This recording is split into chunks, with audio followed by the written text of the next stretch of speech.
អាជ្ញាធរនិងមន្ត្រីជំនាញចុះអន្តរាគមន៍ភ្លាមៗខណៈប្រជាពលរដ្ឋបិទផ្លូវមិនឲ្យឡានដឹកថ្មឆ្លងកាត់នៅឃុំតាក្រៀមអាជ្ញាធរមូលដ្ឋានជាមួយមន្ត្រីជំនាញបានចុះអន្តរាគមន៍និងដោះស្រាយជាបន្ទាន់ក្រោយពេលប្រជាពលរដ្ឋរស់នៅតាមដងផ្លូវចេញពីការដ្ឋានសំណង់ស្ថិតនៅក្នុងឃុំតាក្រៀមស្រុកបាណន់បានចេញមកបិទផ្លូវមិនឲ្យរថយន្តដឹកថ្មបើកបរឆ្លងកាត់នៅថ្ងៃទី22ខែកក្កដាឆ្នាំ2026ប្រតិបត្តិការចុះសម្របសម្រួលនិងដោះស្រាយនេះដឹកនាំដោយលោកលឹមប៊ុនលីប្រធានមន្ទីររ៉ែនិងធម្មពលខេត្តបាត់ដំបងដោយមានការចូលរួមពីអាជ្ញាធរមូលដ្ឋានមន្ត្រីជំនាញនៃមន្ទីរនិងតំណាងក្រុមហ៊ុនអាជីវកម្មថ្មសំណង់នៅក្នុងតំបន់នោះលោកប្រធានមន្ទីររ៉ែនិងធម្មពលបានមានប្រសាសន៍ថាប្រជាពលរដ្ឋរស់នៅក្នុងឃុំតាក្រៀមបានលើកឡើងនៅសំណុំពរចាំបាច់ចំនួន3ចំណុចដល់ក្រុមហ៊ុនថ្មសំណង់ទាំងអស់រួមមានសូមឲ្យគៀប្រមូលថ្មដែលជ្រុះធ្លាក់និងបាញ់ទឹកលាងសម្អាតផ្លូវចេញពីការដ្ឋានឲ្យបានស្អាតជួយស្រោចទឹកឲ្យបានជោគជាំជាប្រចាំ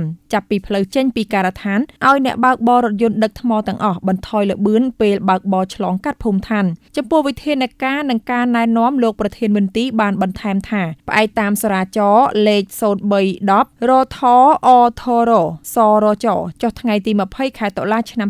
2015ស្ដីពីវិធានការចំពោះការដឹកជញ្ជូនរ៉ែសំណង់គ្រប់ប្រភេទក្រុមការងារបានណែនាំនិងតម្រូវឲ្យក្រុមហ៊ុនអនុវត្តវិធានការយ៉ាងម៉ឺងម៉ាត់ដោយការដ្ឋានសំណង់ទាំងអស់ក្នុងឃុំតាក្រៀមត្រូវបដូរវេនគ្នាមួយខែម្ដងជាប្រចាំដើម្បីស្រោចទឹកឲ្យជោគជាំពីផ្លូវចេញពីការដ្ឋាននិងគ្រប់ការដ្ឋានត្រូវសហការគ្នាប្រើប្រាស់គ្រឿងចាក់ដើម្បីគៀថ្មជ្រុះនិងបាញ់ទឹកលាងសម្អាតផ្លូវឲ្យបានស្អាតត្រូវកាត់បន្ថយល្បឿនរាល់ពេលដឹកជញ្ជូនគ្របតង់កៅស៊ូឲ្យបានជិតនិងចងឲ្យជាប់ជៀសវាងមានការជ្រុះធ្លាក់ថ្មតាមផ្លូវនិងដឹកថ្មត្រឹមត្រង់រថយន្តមិនឲ្យហួសកម្រិតកំណត់ឡើយករណីក្រុមហ៊ុនណានៅតែបន្តល្មើសឬមិនអនុវត្តតាមចរាចរណ៍ណែនាំនោះទេក្រុមការងារនឹងអនុវត្តវិធានការពិន័យអន្តរកាលជាប្រាក់ចាប់ពី5លានរៀលទៅ50លានរៀលស្របតាមមាត្រា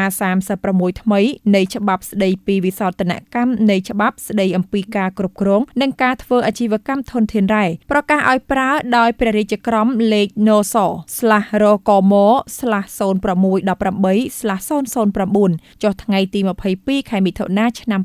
2018លោកលឹមប៊ុនលីប្រធានមន្ទីររ៉ែនិងធម្មពលបានបញ្ជាក់ថាក្រុមហ៊ុនដឹកថ្មបានសន្យាថានឹងជួយសម្អាតផ្លូវនៅថ្ងៃស្អែកដើម្បីសម្រួលដល់ការធ្វើដំណើររបស់ប្រជាពលរដ្ឋគួរបញ្ជាក់ផងដែរថាកន្លងមកក្រុមការងារមន្ទីររ៉ែនិងធម្មពលរួមជាមួយអាជ្ញាធរបានចុះអប់រំណែនាំជាប្រចាំហើយថ្មីនេះមន្ទីរក៏បានផាកពិន័យលើក្រុមហ៊ុនមួយចំនួនដែលមិនបានអនុវត្តតាមការណែនាំរួចមកហើយដែរ